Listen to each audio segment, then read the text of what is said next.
ब्राह्मणों व कथावाचकों पर मंच से अमर्यादित टिप्पणी करने के बाद भाजपा से निष्कासित हो चुके प्रीतम लोधी का बागेश्वर धाम सरकार के पीठाधीश्वर पंडित धीरेन्द्र कृष्ण शास्त्री पर तीखा प्रहार करने का मामला थमने का नाम नहीं ले रहा है।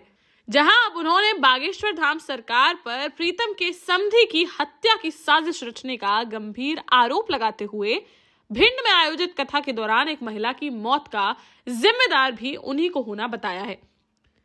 इतना ही नहीं, इसके बाद प्रीतम ने उन्हें पापी तक बोल डाला।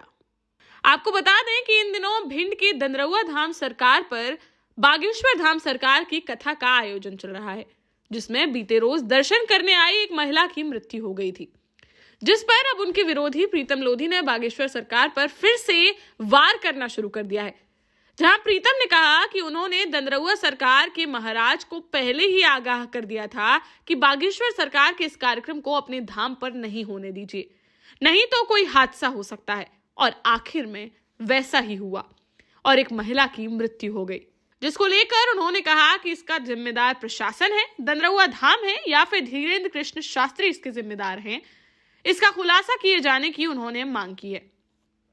इतना ही नहीं, उन्होंने अपने बयान में बागेश्वर सरकार यानी धीरेन्द्र कृष्ण शास्त्री को पापी तक बोल डाला है। बागेश्वर धाम का जो अपने दंदरुआ महाराज पर जो हादसा हुआ है, बड़ा दुखद हादसा हुआ है। मैं उस पर बड़े दुखद से और बड़ी आत्मा से कहना चाहता हूं कि ऐसी चीज़ें न हों। मैंने बहुत पहले आगाह कर दिया था। हमने दंदरुआ धाम के महाराज से मैंने मीडिया के जरिए बोला था कि ऐसे पापी को मत बुलवाइए, ऐसे पापी को मत बुलवाइए। आपका स्थान दंदरुआ धाम एक डॉक्टर के नाम से प्रसिद्ध है। यहाँ पर लोग जाते हैं, बीमार दुखी जाते हैं, सारे लोग ठीक होकर आते हैं। ऐसे पापी के पाँव पड़ेंगे तो कोई ना कोई यहाँ पर दुखद भरी चीज़ इसका धाम का बदनाम होगा। और वही हुआ। जी, जहाँ जहाँ जाता है वहाँ यही हत्याएँ होती हैं, मर्डर होते हैं, लोगों की जेबें कटती हैं, किसी की चेनें कटती हैं। उसमें क्या कहते हैं, बागेश्वर धाम में भी हमारे समधी की हत्या हुई, यहाँ पर भी कई महिलाएं घायल हुई हैं, कई महिलाओं की मृत्यु हो गई है।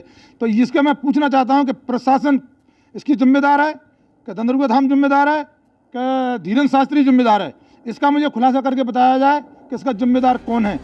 आपको बता दें कि पहले जब प्रीतम लोधी ने ब्राह्मण व कथावाचकों के खिलाफ अमर्यादित टिप्पणी की थी, उसकी प्रतिक्रिया में बागेश्वर सरकार ने भी अपनी कथा के दौरान मंच से प्रीतम पर जुबानी हमला बोला था, जिसके बाद मामला इतना बढ़ गया था कि भाजपा ने प्रीतम लोधी को पार्टी से निष्कासित कर दिया था और दोनों तरफ से समझौता कराने के लिए सीएम शिवराज को बीच में आना पड़ा था।